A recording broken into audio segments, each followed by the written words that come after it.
Last night, I was in conversation with a dear sister and friend, and in this discussion, it went down a path of healing a past life for her uh, in the 1800s. And then it went further back than that. So, in the conversation, she said the number 7 in a sentence. But in my mind, I heard 7 Spanish angels. So I asked her to text me 7 Spanish angels, and she did.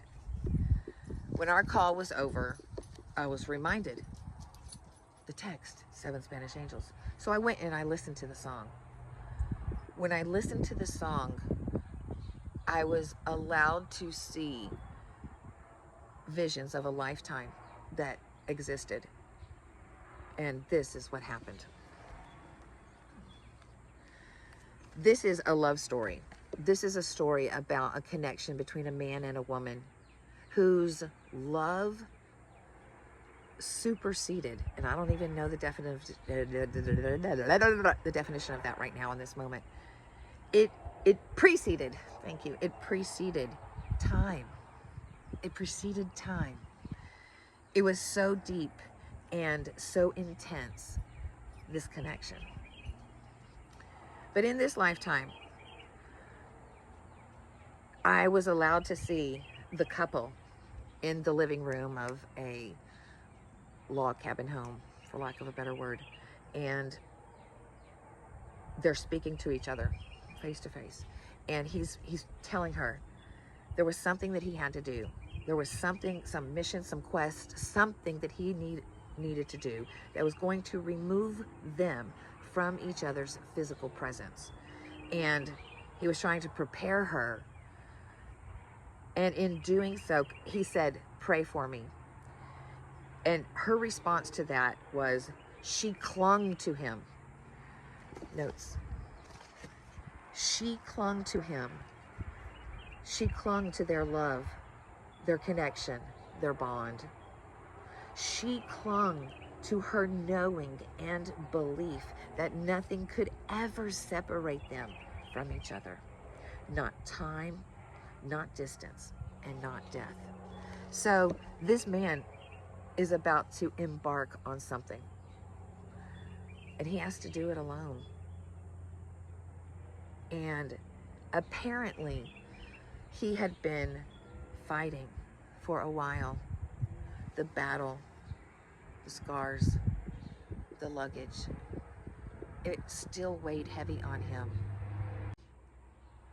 It was not shown to me or made known where he was going. But where he was intended to go, I don't think he arrived at, because when he took his last breath, she bore witness to this. And she ran up to him. And instantly, her grief overtook her. In that moment, she knew that she did not want to carry on any longer without him by her side. Now, this was a union, this was a relationship, a connection that existed before time. And these two energies came to this life with a mission. They had been here before, but there was something within humanity that they were trying to heal, clear, or rectify.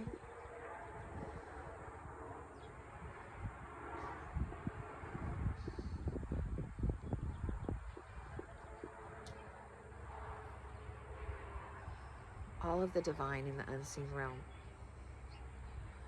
all of the heavens were aware of what this mission was.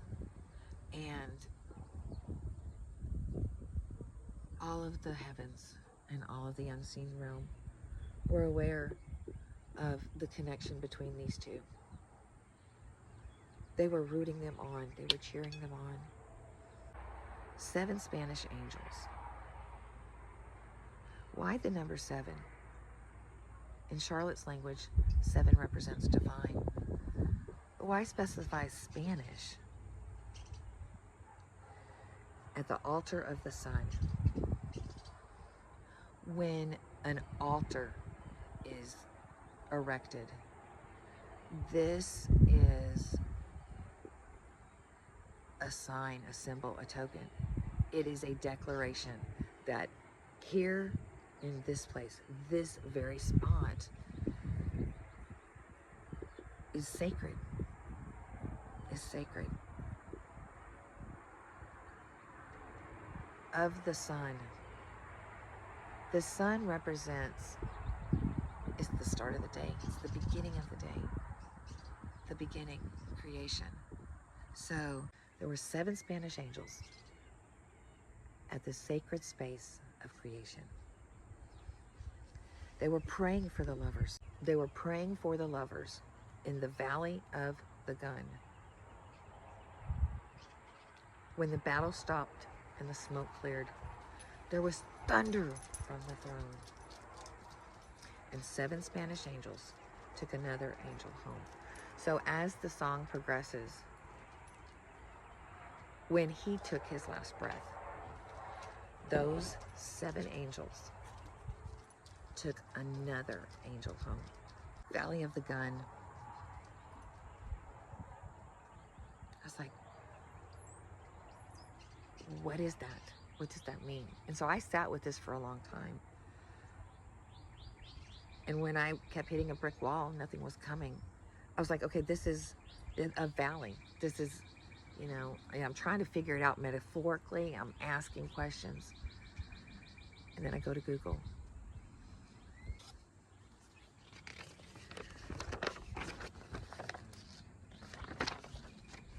Valley of the Guns is a book. It's a place. The power of the pen, right? Valley of the Guns, the Pleasant Valley War and Trauma of Violence. This lifetime was set in 1880. I didn't know that when I was talking to my friend before this about her 1800 life.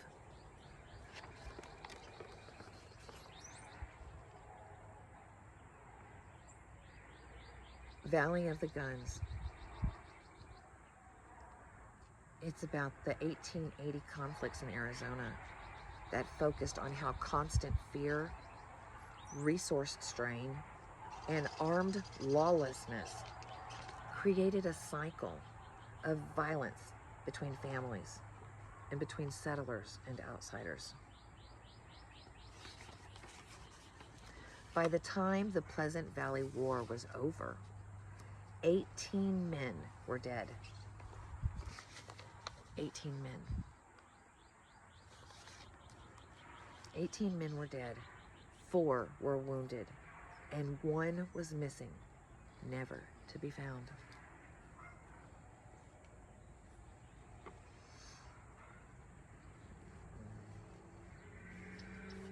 What was the mission? What was the quest? What was this all about? Why did these 2 souls agree to come into this life? What was their mission about? Healing. It was the divine feminine, the divine masculine. There were 7 Spanish angels at the sacred space of creation. They were praying for the lovers. These angels were praying for the lovers. The divine want anyone who has a soul fragment that is resonating with this, okay? Now again, conversation with my friend and my sister was specific to the 1800s. The divine was praying for them. If there could have been any outcome different than what it was, they would have stepped in, intervened, and taken over. They would have rewritten it. They would have rewritten it on your behalf, but that's not how the divine works, okay? Before we come into this life, we are energy in the unseen realm, okay? And when we agree to go on a mission or come to planet Earth, there's a purpose behind it. And so we create an outline, a blueprint, a travel itinerary of what we want to accomplish in this life. Now, when that itinerary, I'm supposed to say the word manifesto, when that itinerary or manifesto is created in the unseen realm, it is without emotion. It's only with intention. And in all things, that intention is love.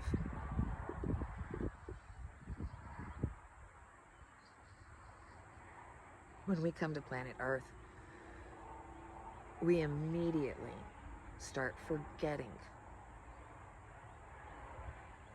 the creation of that manifesto. Because when we incarnate in human form, we incarnate with the attributes of a human. And this is taking on emotion. And emotion is an indicator of things, right? But it is not the end all be all. Our emotions can lead us astray.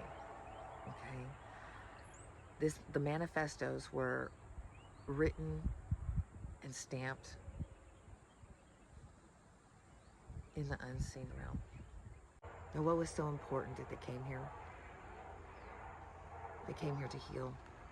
They came here to heal because a cup that is so full that it is running over,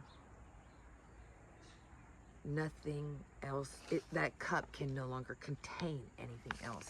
But what was running out and overflowing from the cup of humanity and planet Earth was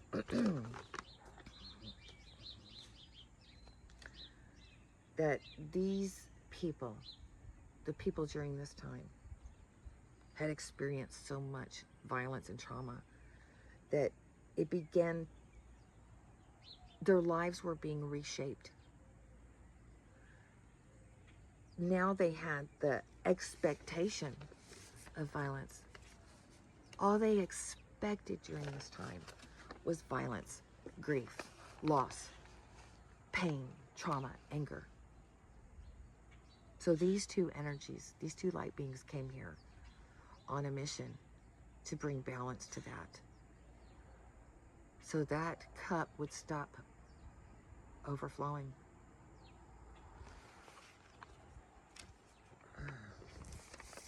Now, let's talk about the Valley of the Gun. By the time the war was over, 18 men were dead. 4 were wounded and 1 completely went missing, never to be found. 18 men. In numerology, 18 is 9. If you are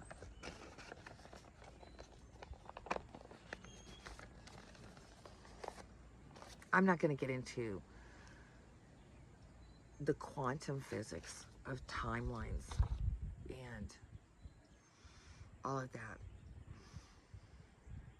But Charlotte believes that time and lifetimes and experiences are not linear. They are not chronological. That lifetimes that we are in, lifetimes, they are happening and occurring simultaneously. So in a different timeline, those 18 men had already fallen. And this was a course correction,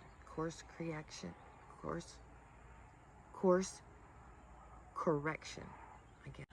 At the altar of the sun refers to ancient locations such as Heliopolis and Inca temples at Machu Picchu, and other will not be named locations.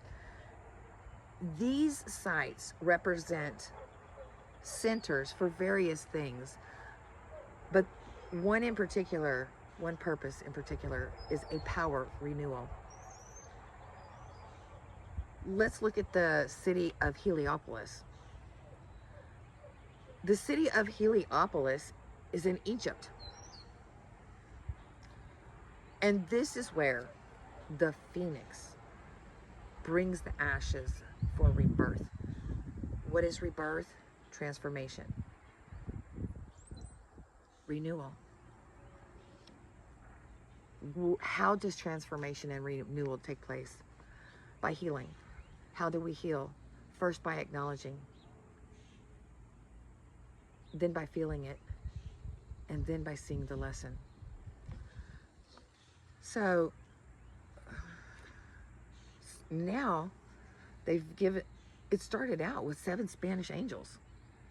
All this information came through questions and clues in a song called 7 Spanish Angels, okay? Why Spanish? And now they're bringing in Egypt. You can't make this up. Wednesday or Thursday, I was preparing to put my jewelry on for work. And I grabbed 2 sets. I grabbed a set of earrings and a necklace that I thought, you know what? I don't like this ensemble, so let me grab these, and I might change into those. When I got to work, the bag got my attention, and I looked in it. The earrings have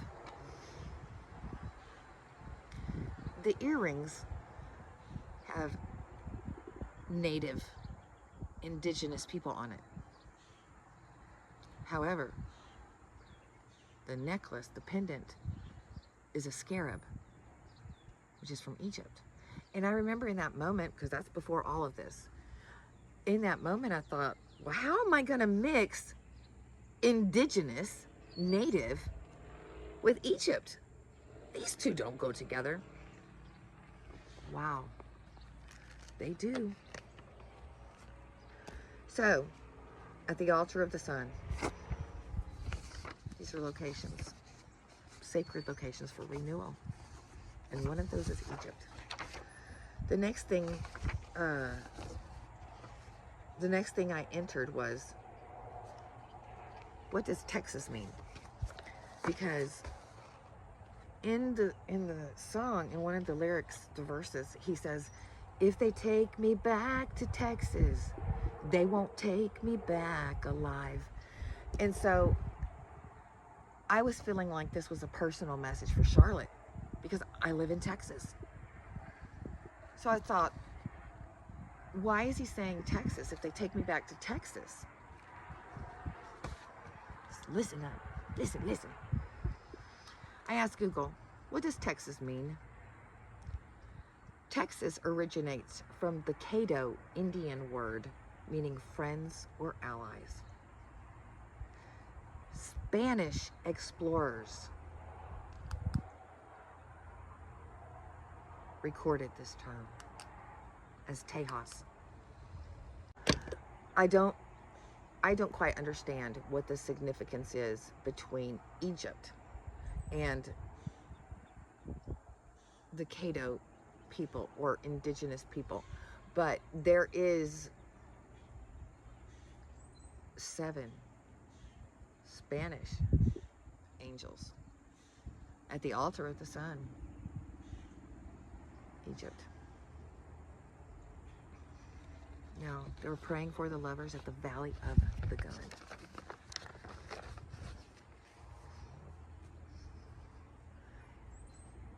As I was listening to the song, there were 7 Spanish angels, right? 7. When the masculine took his last breath, the 7 Spanish angels took another angel home.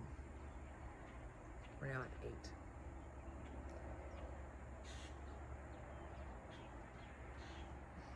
when the feminine took her last breath. The 7 Spanish angels came and took another angel home. So this is 9. 9. When it's all said and done, there were 9 angels reunited. And so I'm asking, what's the significance of 9?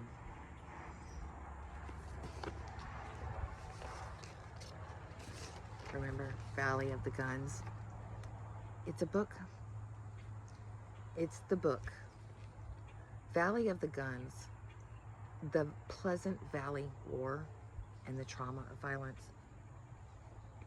This took place this was about the 1880s conflict in Arizona that focused on how constant fear, resource strain, and armed lawlessness created a cycle of violence between families and between settlers and outsiders. 7 Spanish angels out of 9 in the end. Those 2 being the masculine and feminine that incarnated into the life during the 1880s. Now, what was so important that they came here? They came here to heal. They did their best. They did everything that they could.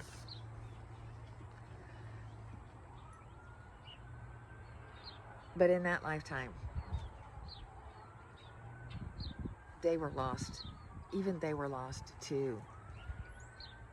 What had spilled over? The lack of love, the lack of faith, the lack of hope, the lack of hope, the lack of knowing, right? And when the divine masculine took his last breath on earth, there was thunder from the throne. Thunder from the throne. When the divine feminine took her last breath, there was thunder from the throne. Thunder from the throne. You see, all in heaven had been rooting and cheering for this balance to return, for this balance to happen, for success of this mission.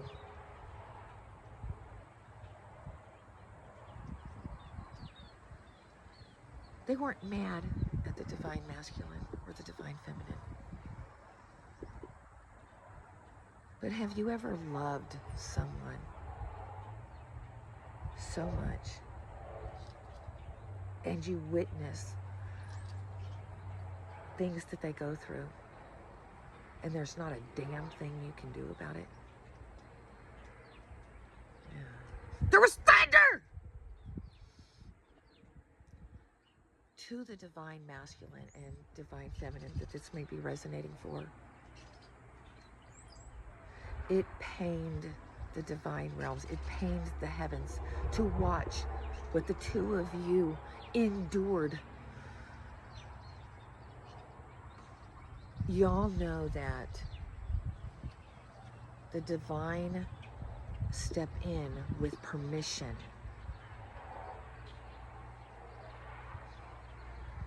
So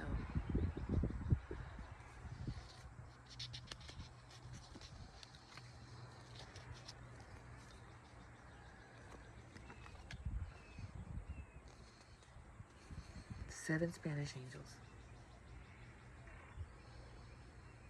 She told him in the beginning.